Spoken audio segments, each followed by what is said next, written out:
Welcome to Dev Interrupted. I'm your host, Andrew Ziegler. And I'm your host, Ben Lloyd Pearson. In today's news, we're talking about the latest ups and downs in the tech job market, how the persistent effects of layoff anxiety impact our work, and how right now the only thing protecting all of our free and open source software's websites and infrastructure from constant AI scraper DDoS attacks is a proof of work proxy with an anime logo.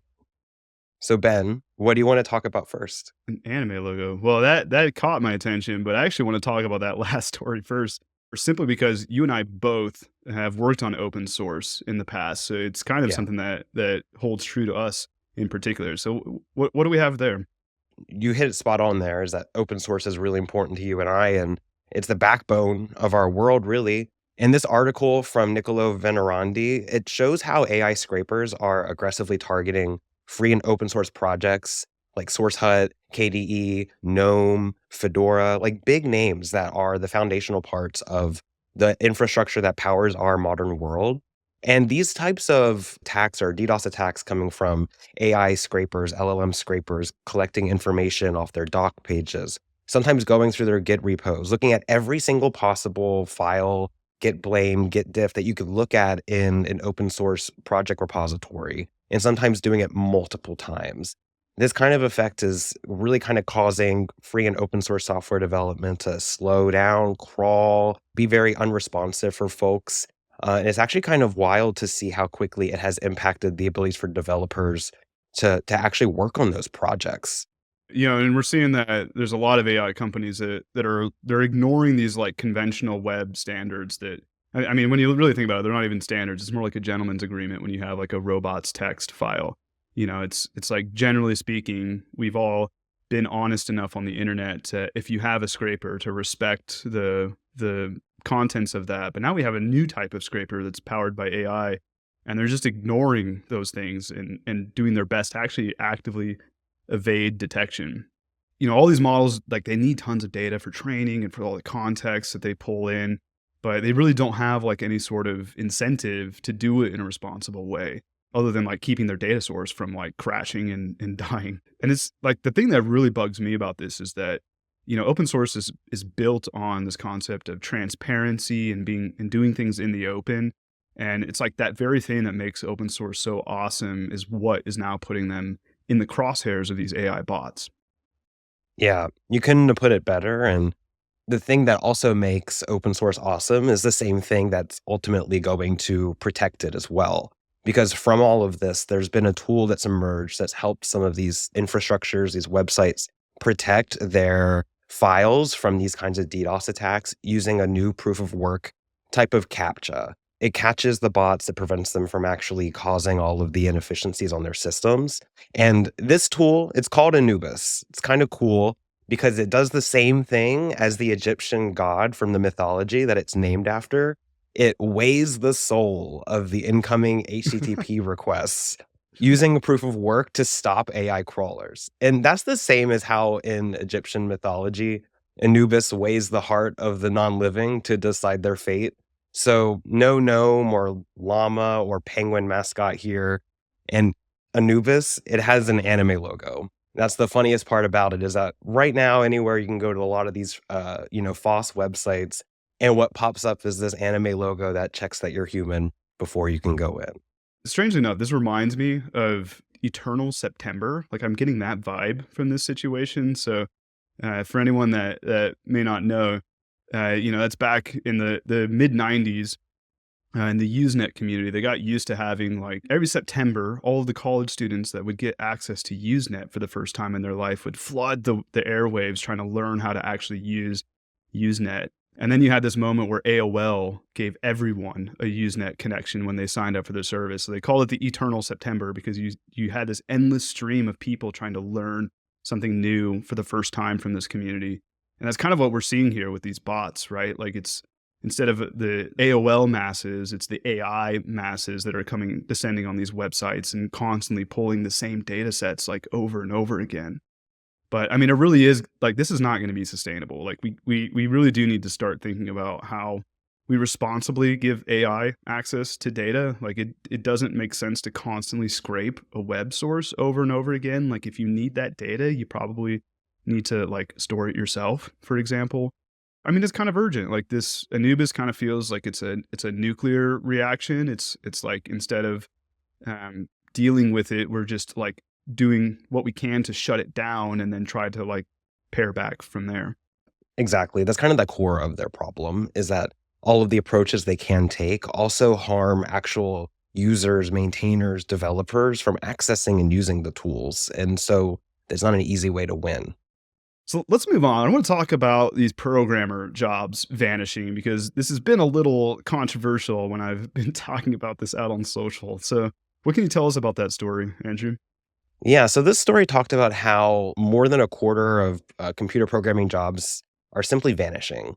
Programming is dying, is how it framed it, and software development is booming. So this is a very kind of divisive and polarizing, I think, even for some people. But really, what Yeah, it calls attention to for me is how people maybe attach meaning to those two words and what those people do at their jobs. It talks about yeah. how, US programming jobs, they're down 27.5% over the last 2 years, which is the lowest since the 1980s, which seems so contradictory to everything that we see and hear constantly with the developments of new technology, right? We're playing the semantics here a little bit because this is, the US federal government's definition of a programmer versus a software developer. Because Adam, our producer, told me I have to bring up all the LinkedIn takes I've gotten from this about how, well, I'm a programmer, but I consider myself, some people would call me a software developer. And it's like, yeah, I understand that these are titles, like they have different meanings depending on who you are. But the US government is specifically looking at people whose job is to take existing specifications and implement some sort of like low level routine for that specification. So they don't make a lot of like strategic decisions themselves. They're simply like, it's almost like a translator. If you have somebody that just takes it from a text from one language to another. This really to me sounds like the type of work that is perfectly ripe for AI to take over. So it doesn't really surprise me that this is happening.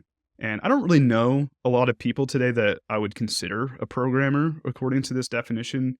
I certainly have worked with those people in the past. I think really it's what we're seeing is that AI is not really killing a profession. Like the profession has evolved from programming to software development for the most part. But what's really happening is we're seeing the erosion of the moat that coding skills created. So being able to just write code isn't enough anymore because AI is able to also write code. It's more about understanding, making higher order decisions, relating work to like the end user impact. It's things like that. Absolutely. And if you've been listening to Dev Interrupted, you know that Ben and I talk about this a lot on the show about the new skills that teams need to develop, that individuals have to build in order to be the software developer or programmer or coder or designer of whatever you think in the future, right? It's like those protections, like you put it great in as like a moat. That's kind of what coding skills gave a lot of people as a moat. That's going away. And just how that's impacting large companies, it's impacting individuals and what they do at their work too. But that opens up so many more also opportunities to build new skills and to move your expertise into new areas and to use the augmentation of things that you used to have to spend a lot of time doing to then spend more time on the impactful work. And I think Yeah. that's the real evolution that we're all living through. Yeah, and I think things don't look super great for software developers right now, just as a job industry. And our final story, we'll get into some of the difficulties with that too. But the chart that we're looking at in this article does show like a very steep long-term growth. So there's a bit of a pullback happening right now, but the long-term trend has been very positive for the industry as a whole. So I mean, really what it comes down to is like routine coding, it's being automated. Like that's just the reality that we live in.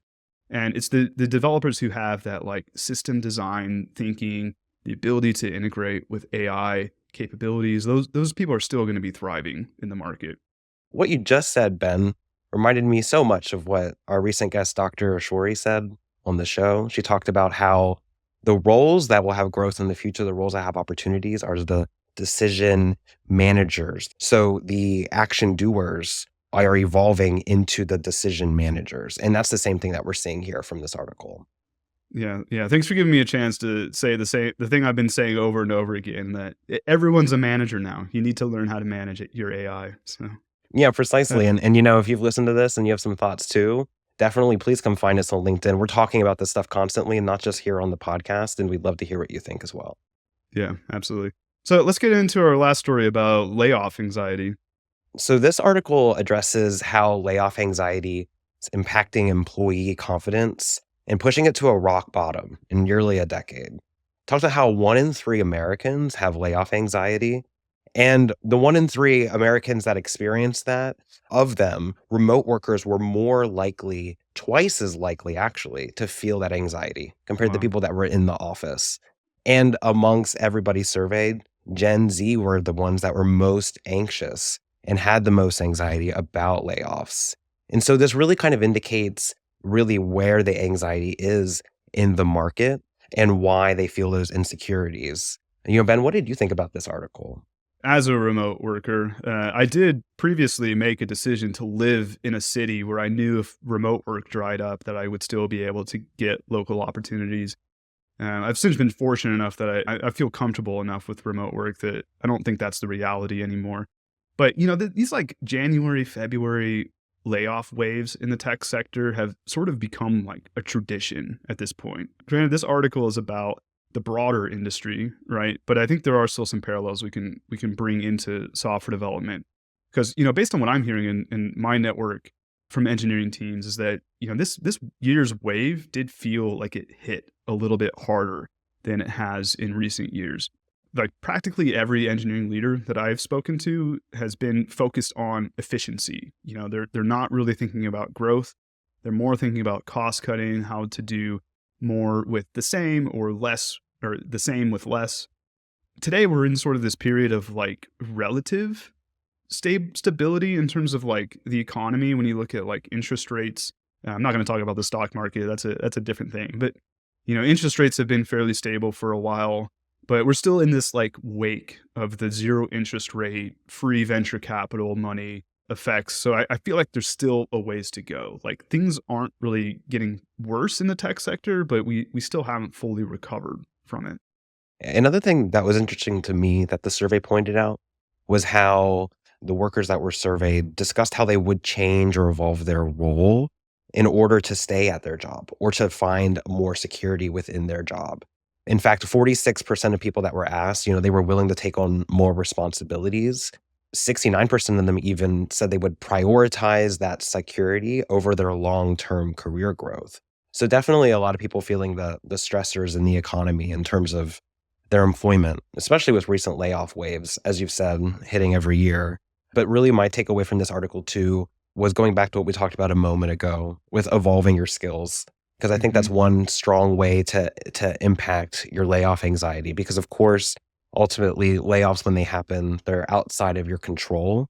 But what's in your control is your ability to build skills to be indispensable, no matter where you end up going. Yeah, especially, now that we're in the age of AI, like it's never been easier to build new skills. Like that, if you're in a position where you're, maybe struggling to find work, or you don't have the position that you want currently, like that's my recommendation. Is you have more tools available to you today than we've ever had in the history of humanity, for that matter. So take advantage of them. So Andrew, tell me about our guest this week. Oh, yes. I'm so excited for our guest, Ben. So, after the break, we're bringing Thanos Diacakis onto the pod. Thanos is a technology leader, a fractional CTO, and a total wizard to me. He had over 25 years of experience optimizing software engineering teams. At Uber, he led the technical integration of the Jump acquisition. So, they scaled 45,000 vehicles to 2 million monthly trips and Wow. generated 150 million in revenue. But my biggest takeaway is, could you imagine being at Uber as the rideshare category exploded? Sounds awfully familiar to some of the times that we're in now. So after the break, we're diving into the strategies and the mental models that help Thanos' team go from 0 to 1 and then from 1 to 100. I'm your host, Andrew Ziegler, developer advocate at LinearB, and today we're asking a timeless question. How can engineers ship both fast and happy? Joining us is Thanos Diacakis, a fractional CTO and engineering coach whose background includes technical innovation for Uber at the office of the CTO. Thanos has years of experience building high-performing teams, and you can say that he turns chaos into predictable results with just a snap of his fingers. And Thanos, thanks for being here. It's great to be here. Looking forward to the conversation. Yeah, it'll be a fun one today. And one of the things that most excites me about your background is how coaching-oriented your perspective is. I think there will be a lot of learning opportunities along the way. So let's get started and kick things off with mental models, which represent how people frame and think about things over time. And Thanos, you've spent a lot of time decoding this for engineering teams. What are the common mental models for how leaders might perceive engineering work? Yeah, that's one of the most common things that I see is the mental models don't really match, right? So the leader has a mental model in their head, and the engineering team works in a certain way. And when those two don't match, bad things happen, right? So one of the most common things that I see is people outside engineering think of engineering as some kind of feature factory, right? I put engineers in the process, right? I give dollars to hire engineers, and I get features out the other door. And to some extent, that kind of works, but it's not true all the way. And one of the most common things that I see is people don't understand what engineering does and how engineering works. They think we have like hands or we have butts and seats or however you count engineers, and you think that's a direct correlation to the output. So one of the things I like to start explaining and make sure the technical leaders outside the technical organization know is that engineering does other kinds of work other than putting out features. They have to fix bugs, right? When you put out a feature and it hits the customer, things always change and things are always a little bit different. So you have to go and fix that delta and clean up some of the bugs. In addition to that, every now and then you have to take a pause and sharpen your tools. You can use any analogy you want. Some people call it tech debt. I don't really like tech debt. I think it more of as investments. You have to go invest in your team, whether this is the processes, the tools, technologies that you use, cleanups, refactorings, all of these things. These will help you go faster in the future, and that's valuable work that a team has to do. And then you also have to manage risk. This is like the 4 items. They come from something called the flow framework, but it's not just feature work. It's all these things that engineering teams have to do. And oftentimes they just don't do them. Sometimes they just say they don't do them, but they do them behind the scenes. But a lot of times what happens is because the business is so insistent upon features, the engineering team gets trained that features is the only thing that matters. And this work never gets done. And when you have too many bugs, customers complain, or if you don't invest in your team, your velocity really slows down. And if you don't fix risk, then you get hacked or you get some catastrophic events because someone failed to apply security patches on time. So that is one of the most common things that I see where the mental model sort of breaks down. And when leaders realize this, it's fairly straightforward to sort of connect the lines and say, well, okay, my long-term velocity is going to suffer if I don't invest in these things. Well, how do we do it? And they're often taken by surprise when you have like a fairly mature team that you tell them, well, maybe 30% of your time is going to go on features and 30% on bugs and 30% on investments. They expect it to be like 90% of features. Right. If you have a greenfield new startup, you might be starting with something like 90% and you'll move to different later. This very much varies depending on the maturity level that you're at. But that is one of the most common issues that I see across teams that usually helps to correct up front. Yeah. And, we don't like that word technical debt around here either. It's a very core part of what engineers do. And a phrasing that I hear people say that I really like is keeping the lights on. It's acknowledging it is part of the work that you do in order to have your output and maintain it over time. But when you're in that feature factory, like mental model with your execs or with your non-technical leadership, it hurts you over time. How can technical folks help those non-technical leaders reset that mental model? I think it's a conversation that you need to have, and you can have this conversation by using real-time examples. One of the things that I see with you, especially you don't like technical debt. I really don't like the word technical debt. And I think it's perhaps also for me a bit beyond keeping the lights on. Yeah. Because it's about engineering excellence, right? When you go and you build a bridge, you're going to go do some design up front. You're going to calculate the load bearings and all that stuff before you even start putting anything between the two ends of the river, right? In software engineering, somehow we tend to skip that sometimes and be like, yeah, we can, we'll do the testing afterwards or something like that, right? So it's about having the realization that these are not valid shortcuts. They're not really shortcuts. Once you start incurring technical debt, it doesn't often bite you like next year or next month. It's usually like the next day or the day after that. And because you've made a decision, you kind of want to stick with the decision. No, this is the right approach. And so it comes and has impact on you very quickly.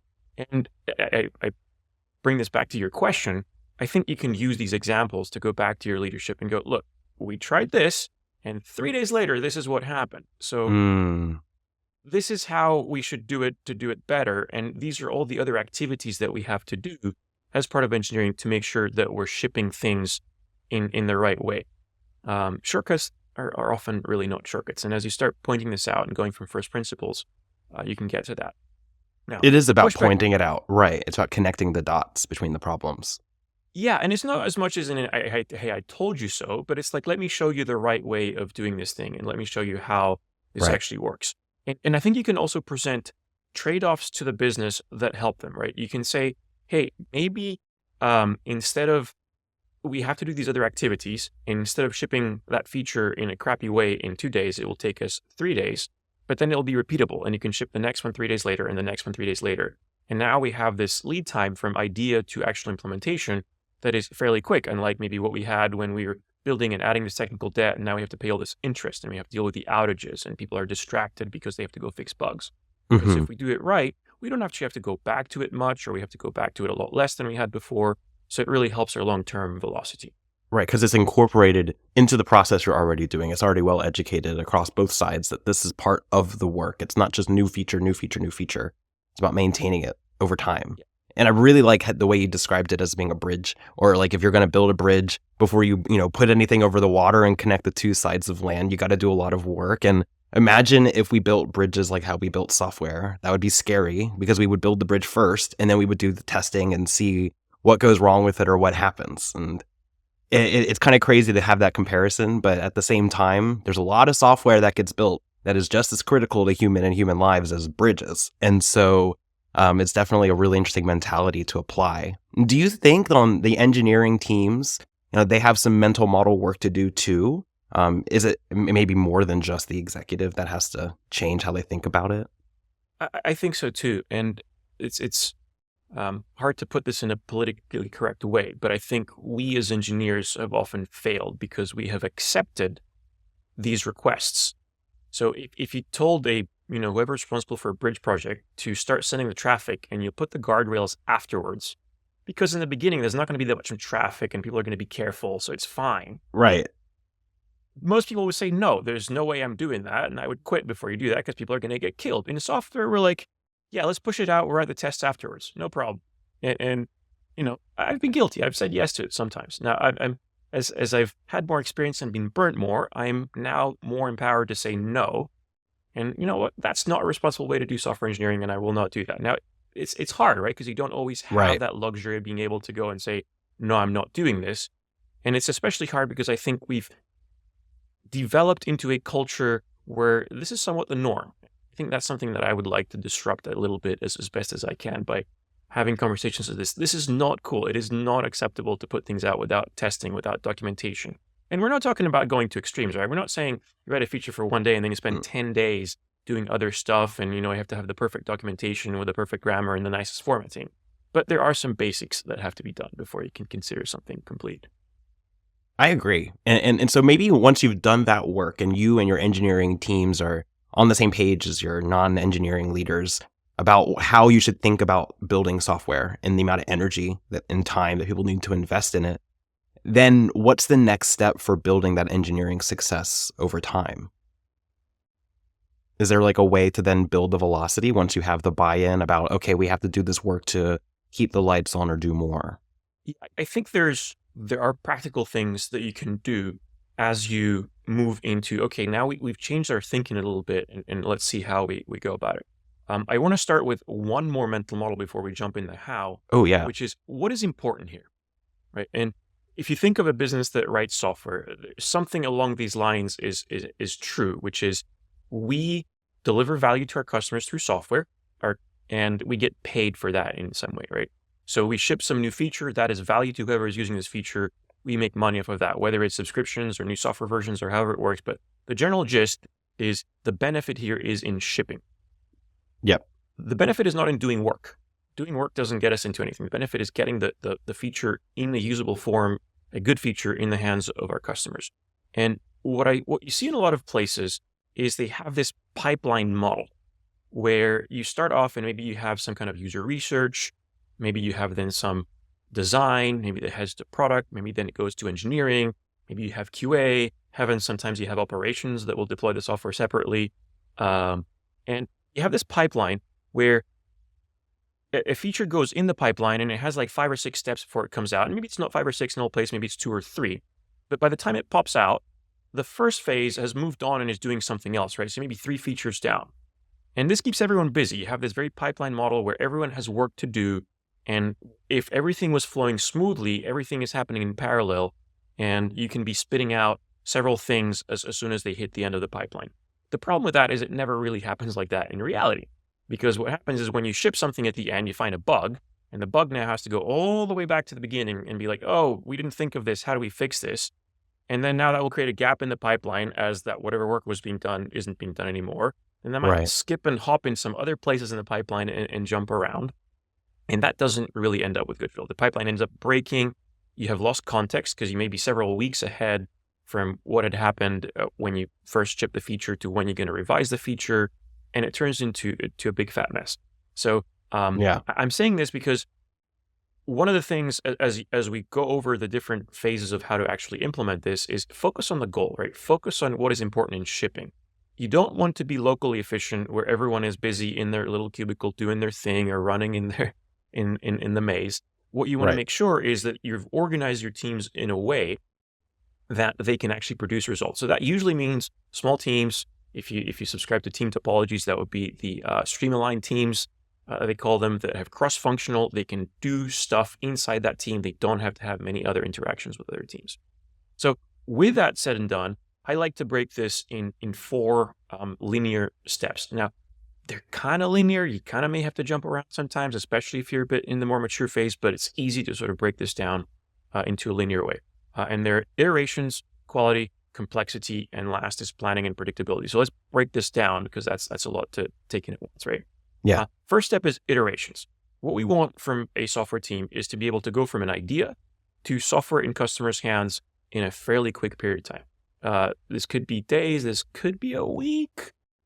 In some cases longer, that's the exception, but like not a month or 6 months or a quarter or anything like that. There's a bunch of tooling that you need to have in place to be able to do that, right? So from the engineer is like typing some code. If your linters are working correctly, you're going to save yourself from a bunch of hassle all the way down the other end of the pipeline when things are coming out. CI/CD pipelines, tests, automations, all that good stuff goes in iterations. And you'd be surprised. Like I work with a lot of teams, and you go in and you look at what they have, and it's not they're stupid, right? They're busy. So they might, from the 10 or 20 things they should be doing in the iterations category, they might be doing 5 or 10. And sometimes it's lack of knowledge. Sometimes they heard this is a good thing and they put it in, but it turns out that's not that great thing to do. But nailing iterations first is a good way to get started. Once you have iterations down, then you start worrying a little bit more about quality. And as part of iterations, you're definitely having some tests and some automations and things like that. But quality goes a bit beyond that, right? Are the customers using it like you thought they're going to be using it? Is what you think is running in production what is actually running in production? Are the metrics that you're reading correct? So that has to do with tying the feedback loop to a little bit further to the right of the process and making sure that everything is working as you think it's working. This is establishing things like on-call and being able to have these quick iterations, but also get pretty good feedback and then close the loop and be able to iterate back and have software that is pretty solid. Now, you got these nailed down, you're doing now pretty good. And where that now begins to bite companies is that they build more complicated stuff until it collapses under its own weight. And we've all been there. Right. I've done this several times, right? Where you put it together and that seemed like a good idea at the time, but the customer turns out they're using 10% of this and you can go throw the rest away. Or, throwing Kafka in here as your queue sounded like a great idea, but we definitely got to manage this stuff. And now it's time. I was working with one of my clients recently that is like a 3-person startup, and they were advised that Kubernetes cluster would be the right thing to do. And you can imagine how that went. And again, That's funny. it's, someone was well-meaning with that idea, but it didn't work. So for me, Didn't for work for phase them. 3, yeah, it did not pan because no one had Kubernetes experience, and it's really hard to manage it for such a small For such a small team. Yeah. yeah. So for step 3 here, we try to manage with complexity. This is not just, by the way, architectural complexity, it could be team complexity, procedural complexity, but all these things that build up. We can talk about bottlenecks in a little bit, but generally speaking, if you have bottlenecks or constraints, you tend to put certain rules in place to manage those constraints, right? So if you have some customer that has a thing that happens on Fridays, we don't do releases on Fridays because that customer has that thing on Fridays that we don't break, right? And when that Right. customer goes away and we still have the rule of not doing a release on Fridays, well, that rule needs to go because now we're Right. losing 20% of our releases because of that thing that doesn't exist anymore. So all these kinds of complexities in phase 3, we like to look at and sort of start untangling. This is interesting, right? I said this is linear, but if you're jumping in a mature company that has had been writing software for a couple of years, they might have some complexity problems you need to jump in first. And this is where it gets fun, right? Because if they have enough iteration capabilities and quality capabilities, you can jump in and fix some complexity problems right up front. But if Yeah. they don't, then you can't go and refactor complexity out without having some tests because that's going to be problematic. So we go back to the beginning and start from there.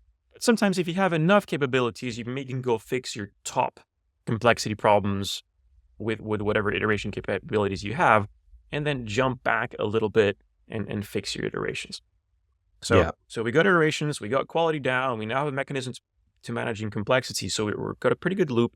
And now is the time where we can get planning and predictability in. A lot of people try to reach for this first. And again, we can talk about some of the common pitfalls there. But if you couldn't plan a sprint and half the things are falling out the sprint in like a day or a week, you're not gonna be able to plan a 6 months or a year ahead. Yet most companies seem to spend an inordinate amount of time planning 6 months because we have to, because the business wants to know. And if you go back and reflect on if our planning was correct, it never is, and it's terrible, and it was not even close to reality, yet next year we go and plan again. It's like, what is the value of this activity? Now, if you've gotten your first 3 phases down pretty solid, I think most companies can get to a point where we can get some planning and predictability in. You should be able to look like a month in, you should be able to look a quarter in. A year, unless you're really good, is maybe stretching it, but you can get there. But you need to get the other pieces in there first. So I kind of like to guide folks through these 4 phases. Again, it's not always exactly right, but I think it gives people a way to understand and be like, okay, I can kind of see the path here. Yeah. And I think it's really key how you point out that they're kind of linear. They're not necessarily linear. They certainly build on each other. And before you can do the later ones, you need to have figured out the earlier ones. But that ordering can be really unique depending on the resources and even the age of your organization. And you're so right about teams that will plan 6 months or a year or even just 6 weeks ahead and then miss that, but then plan again and again. And I think that a common pitfall, going back to like engineers accepting the world that they can be in with execs, is that if they get into that mentality of predicting wrong over and over again, that burns through all of your trust with your non-technical leaders. So then later when you do come to them and say, oh, I want to, we really need to do some unit tests, or we really need to fix our CI/CD pipeline, they don't like value or understand that because your predictions in the past about how that predicted the features they wanted to ship was wrong. And so it's about fixing your ability to be accurate so you can build that trust. Yeah, that's exactly right. Yeah. When you slow down, you often have to come up to a mode where, because you're going to take longer to do you're going to be able to get better velocity in the long run. You're going to have to do less things, but hopefully as you do these less things, you can go a little bit faster for each of them. Yeah, and that reset's really tough. And it's not convenient either, which kind of brings me to some more things I want to learn about the companies you're exposed to and what you see them do. And you have like a large surface area on all sorts of different size teams that have very unique problems when they bring you in. And so when you come into these teams, and you see something that's good or bad, what is like a bad habit in engineering that you love to call out? Like maybe when you're first on the scene? Yeah, the most common one that I see is teams are trying to do way too much, like way too much. So you stuff like 30 items in a sprint, just in case you can get to the 30th. Right? and you're in the sprint and you finish 5. and move the other 25 back in there. Rolling the boulder. It's like the very Right. Sisyphus moment for us all. That's relatable. I push my task back like that all the time. And this happens, right? Because you go in the planning meeting with your business stakeholders, and they really want these 30 things done, right? I understand that. We laugh a little bit, but I think this is Yeah. this is serious, right? Because the business depends on these 30 things getting done, and yet we keep doing this silliness of moving it around. So I like to go in and sort of explain that there is a hidden cost in having this WIP, right? Work in process.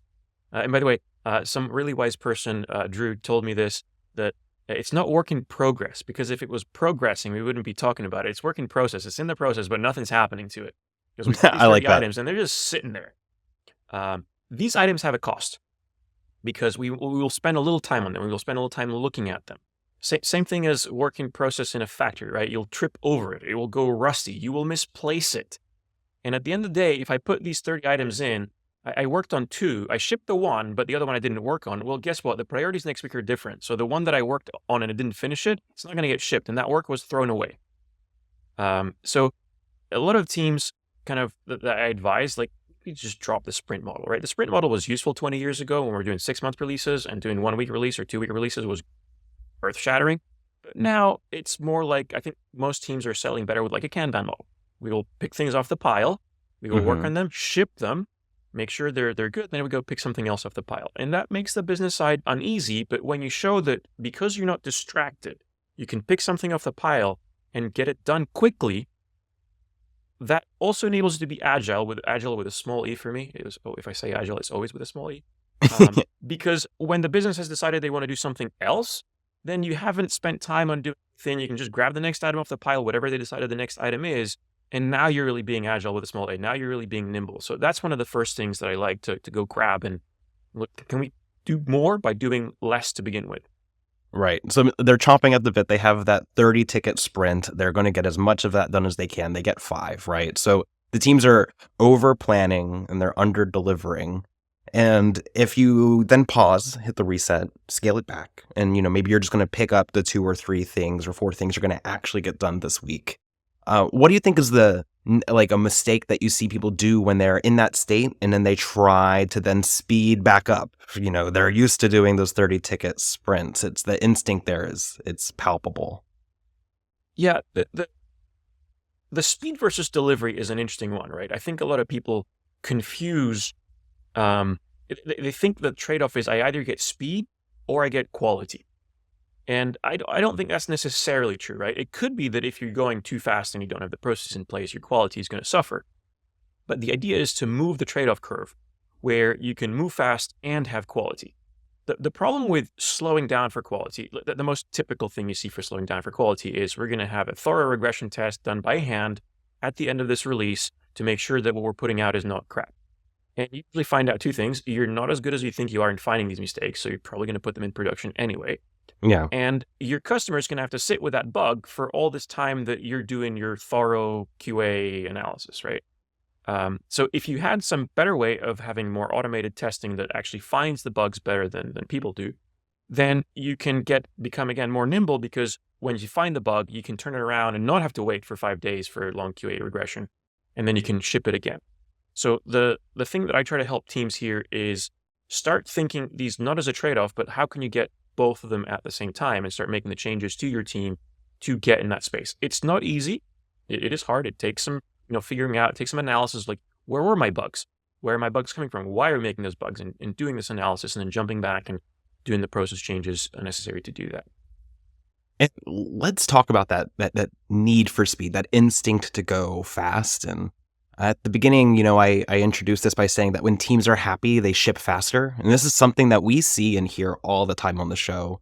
We recently partnered with Luca Rossi of the Refactoring Engineering blog and podcast, and we did a survey with both of our communities, learning about their environments where they worked and how that impacted the perceptions of engineering leaders by their non-technical stakeholders, as well as how happy the teams were and how fast they could ship features. And what we found is that all 3 were extremely tightly correlated. They're a flywheel. If you're a team that's well regarded by leadership, you probably are shipping fast and you're probably happy with your practices. And if all the opposite are true, like you're not happy with how you're working, you're not shipping very quickly, you're not well regarded by the teams, it becomes very hard to start because that flywheel is working against you. How would you recommend a team that's in that position start making those changes? Slowly. Slowly. Yeah, there's usually a team will have a bottleneck that controls what is going wrong. And oftentimes a team that is struggling, maybe scrambling and trying to fix too many things at once. So think of like, just to illustrate the point, think of a factory, right?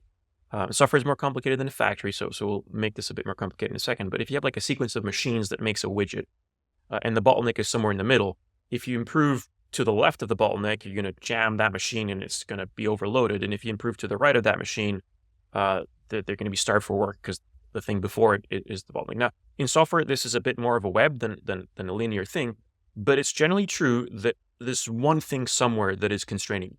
And when you fix that one, then the bottleneck moves somewhere else. And when you fix that, then again, it moves somewhere else. So a team that is unsure where to start should spend some time thinking of, where is my bottleneck? What is controlling my speed? And start fixing that. The risk is, if you try to do too many things, then you lose focus because you're trying to fix too many things and it's hard to do that. But also it's hard to see the results. Like if I made a change here and a change there and a change there, did it work or did it not work? Which of these changes was the one that fixed the problem or not? So I usually advise, like, try and think of this in terms of bottlenecks, try and figure out where your bottleneck is at and fix one thing at a time. Also, going back to sort of the work in process comment, fully agree with you on the correlation between all these things and happiness, right? You can take a fairly straightforward view of this of, as an engineer, if I have one thing to do and I can do it well and I'm not interrupted by 6 other things that hit my plate today, I feel content. It hits the users. I get all my my neurons firing happily because, like, I see the value of my work being deployed to production. And then you contrast this with, I'm working on something, someone interrupts me, I have to jump and work on something else. Now I'm annoyed because I lost my train of thought for where I was at before. Then I go and I ship my feature because I would lost my context. I now shipped a bug. So then someone else comes and they're pissed off because now they have a bug in my thing, and I feel bad because I made a bug, and now the customer's upset. And it impacts your morale. Yeah, everything's going wrong. It all goes downhill, right? You know the old thing that the beatings will continue until morale improves. It's kind of like the same thing. Like, the beatings will continue until velocity improves. Well, it's not going to work. The ships will continue. The shipping will continue until the velocity improves. Well, that's not going to happen. Not like this. Yeah, that doesn't work. So start slowly. Talk to the stakeholders, right? Understand where you're coming from. Like, get aligned, right? You're all aligned on the same thing, right? You all want to ship features for the customers in a successful way, and show to all the stakeholders sort of from first principles of how this works, and have these discussions. I've seen teams that try to hide this, right? It's like, oh, well, we'll tell the business that we're doing all features, but we're going to go fix our technical debt behind the scenes. Yeah, that's common. Pull it off a few times, but at some point they're going to start shoving more stuff. And at some point the team members, maybe the leader is trying to do this, but the team members keep hearing from the business, features. So they're all conditioned to work on features. They all think the features are the most important thing, and that usually falls apart eventually.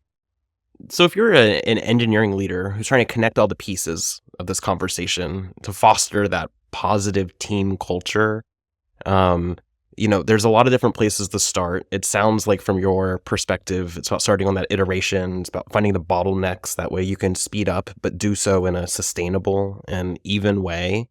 Are there other things that you think that they should look for or be tracking, even like on a metric side?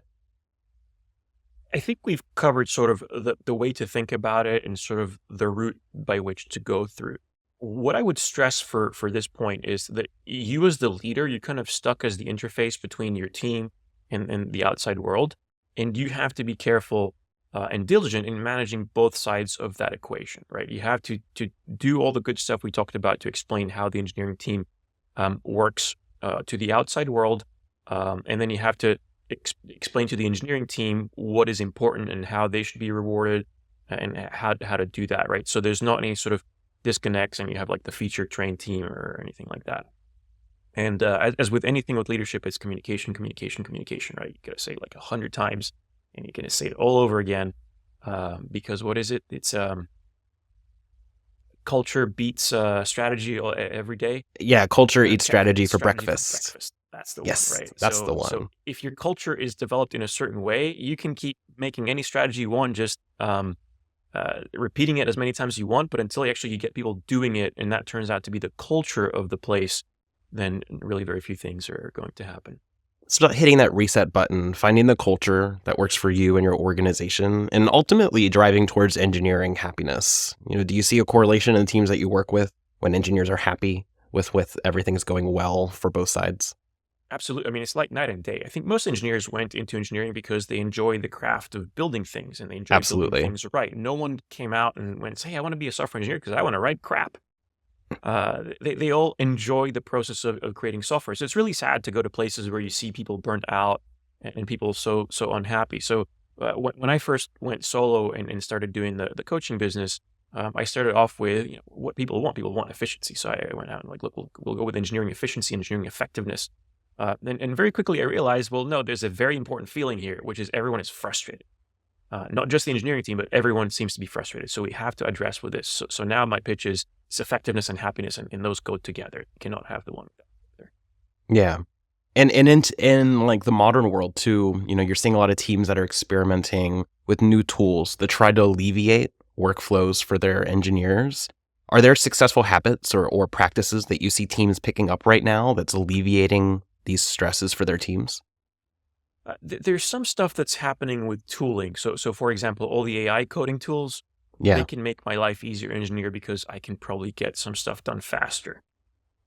But in many ways, some of these tools are sort of patching the symptoms rather than fixing the cause, right? So if I can write some stuff faster, maybe from the 30 things you put in my sprint, I can get 10 done instead of 5, but the problem is still very much there. I've seen some interesting metrics that are coming out, and I like metrics. I'm very much enjoy metrics and seeing them. And I think when you see the enlightened places that use metrics, they always point out this is a debugging tool, right? This is not the end all be all. Like metrics change, they're good. Like if I'm looking to diagnose something, I want to find what are the lead times here? What is happening in this area? Very much being metrics driven. But when you then make goals or reward people based on metrics, those will change. I often say make metrics that people want to game, right? Because you make a metric because you want to affect behavior. And if the question is, well, what if people game it? It's like, well, game it. That's what I want. I want this metric to move. That's why I'm making this metric. Now, Love if that. people game it in an unsuccessful way, then I'm going to go change the metric. But I'm not Then going to just go change it. Just change it. Yeah. Don't shy away from putting metrics in there. There's a lot of activity that's happening right now in terms of these tools that put metrics in terms of, on top of engineering systems. Engineers are a little afraid of them. So I think businesses need to be very careful to saying, we have these because we want to help ourselves. We want to help you. The instant you start saying, we fired Bob because their metric were low, that's going to be a real problem because then no one's going to pay attention to the metrics or no one's going to trust support your them. metrics. They're going to trust them. You're going to game them. So I see these tools in general as sort of supporting these processes, but I think the beginning comes from changing your philosophy, changing your culture, changing how you approach things. And the tools will help you, but the tools are not going to always just solve it for you. You're not going to I'm going to take this nice tool, this very nice tool, and install it, and now my problems are done. Precisely. They're tools. You're using them to affect some kind of change or have an end result. I agree. The best teams that are using metrics, they're using them to track something else, to drive towards another goal. It's not metrics for the sake of metrics. And when you put them in place, they show the symptoms and they can address the symptoms. But oftentimes in an engineering org, the hardest problems to solve are human problems. And so what the automation can do is free you up to be able to address those human issues. Yeah, and there's tools you can put in place that help you from making silly mistakes, right? And these are like fantastic. Like we've had, automatic tests in the CI/CD pipeline, right? These are no-brainer tools that will help you not make mistakes later, right? So I was working with a team recently that when I started, they didn't have linters working, right? So we would ship things that would have like the silliest mistakes that the linter would have caught early on. So, since then we just, CI/CD runs the linter if it doesn't pass. You may not merge your PR. It's such a brain dead thing. Yeah. But, what was half of the mistakes? Happily, that team has graduated. Now the mistakes get much more sophisticated. But that's nice to see sort of that progress. Yeah, it's a good problem to have, I suppose. You solve the easy problems and now you got some bigger ones to solve. but it means that you're moving up in those steps that we talked about earlier. And you're moving past that iteration stage. Yeah, that's the constant evolution, right? As over the last 25 years that I've been doing this, the levels of abstraction keep moving up and moving up and moving up. Yeah. I was writing some code for a client the last few days, and I mostly didn't write a line of code. It was, hey chat, do this, hey chat, do that, hey chat, do this, and it just keeps building it. And I can type a sentence and it gives me like a page of code that I can read much faster than I would type it. You have to make some changes and stuff, but the levels of abstraction move up. So hopefully humans can focus on higher layer things than, okay, was this the right little bit here? And is it 1 equals or 2 equals that I should be typing here? Yeah, exactly. And, you touch on something really interesting about how you use it to, hey, chat, what's this? Hey, chat, what's that? And you get like that high level view, and then maybe you throw some away and you go deeper on some. That's actually a really common way I hear more like high level engineering minds think about using that tool is like ideate quickly, it's almost like you're having a mini sprint planning with yourself and just kind of throwing a bunch of things at the wall. Just really different from how, maybe more newer engineers or like ICs, for example, might use the tool to be more assistant step by step with things that they're producing. And so when this is an interesting perspective, I'd love to get your kind of insight on, do you see, are you seeing a certain kind of habit or way that teams adopt a tool like assistant AI to get their work done right now? I think this massively depends on the company, right? So if you're in a small company, then one guy uses it and they're like, oh, this is great, and then everyone else grabs it and starts using it, and the company your results may vary. Yeah, your results may vary. In a bigger company, you might have like some much more thorough analysis before you start doing that. For me, this seems to be kind of all over the place. But I want to go back to what you said earlier, because it was kind of an interesting point of junior engineers and how this technology is going to affect them. Yeah. It's maybe like a little bit of a tangent, but this scares me a little bit. Because I think a lot of the things that a mid-level or senior engineer, not I'm going here by like how much experience you've had in doing this, not necessarily by actual years of course, how battle scarred you are by the engineering process. Having the benefit battle scarred, you kind of know how you would code it, and you can like guide the AI to take you like step by step in how you'd want it to structure it in the way you want to do it. Like if you told the AI like building this whole thing, it would probably fail. It wouldn't have the ability to go through that. So I'm kind of wondering how the more junior engineers are going to start getting into the industry, because I don't need a junior engineer to do that thing for me anymore, because I can pretty much do it myself.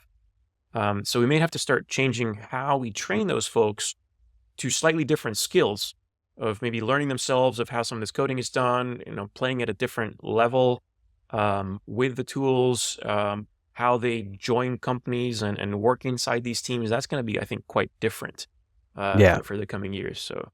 And I think, teams are learning, exciting and scary. I agree. And I think teams are learning now that like engineers, they spend a lot of their time, in fact, most of their time, not writing code, doing other things related in the engineering world that's not code creation. So I completely agree with you. It's about upskilling and understanding what are the skill sets that new engineers on the scene should bring in order to be, the best possible contributor. If we don't need them to write that kind of more boilerplate code or take that more low-level approach to getting things out in a more systemic way, that's great. The AI has freed us up and it can handle that really formulaically. But now, what's the new impact that you can give? Writing code is just one way to have impact as an engineer, but there's so many ways to have an even greater impact, and those are the things that we're going to start trending towards, I think.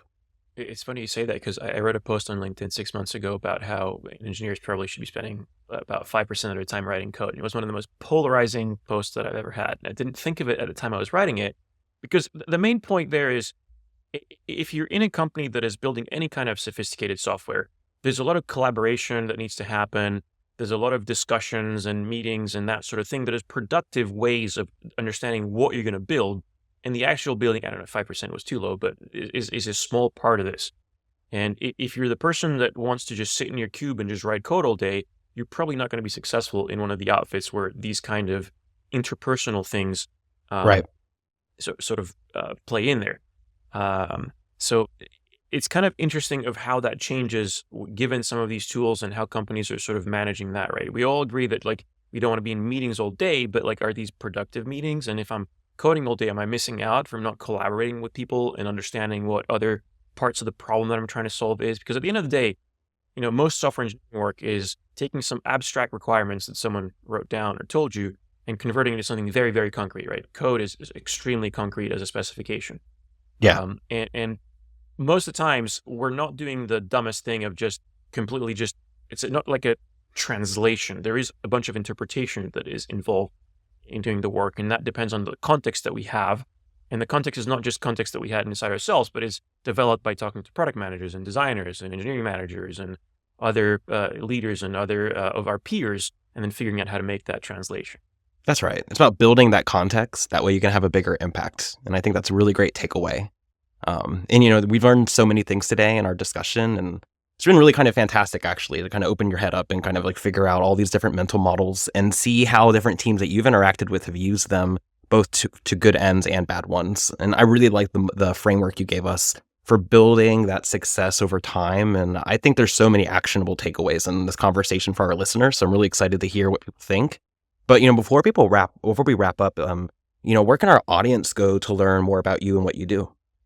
So you can find me on LinkedIn and send me a message there, and I'm happy to chat about all these things. I really like to nerd out about everything engineering related. You also can find information about myself on my website, cosmicteacups.com. There's a bunch of information in there. I have a PDF with all the mental models that I try to get people to think in those terms. So go grab that one if you're interested, and happy to chat about it. Fantastic. We'll make sure these links too get in our show notes and on our Substack newsletter so you can follow along. And to you, our listener, thank you for joining us this far. If you're joining us on your podcast app, be sure to like and subscribe today's episode. Share it with folks that you might think would enjoy it. And check out our Substack if you haven't already. It'll include the links from today's conversation. You can also be checking out videos of this on LinkedIn as well as on YouTube, as we're going to be sharing the version of this podcast. And I would really love everyone to check out the video, because behind Thanos, our entire conversation has been the Thanos gauntlet. I've been informed by our guest that it is a gauntlet. It is not a glove. And I highly recommend everyone check that out. It's a fun one. So that's it for this week's Dev Interrupted. Thanks for joining us, and see you next time.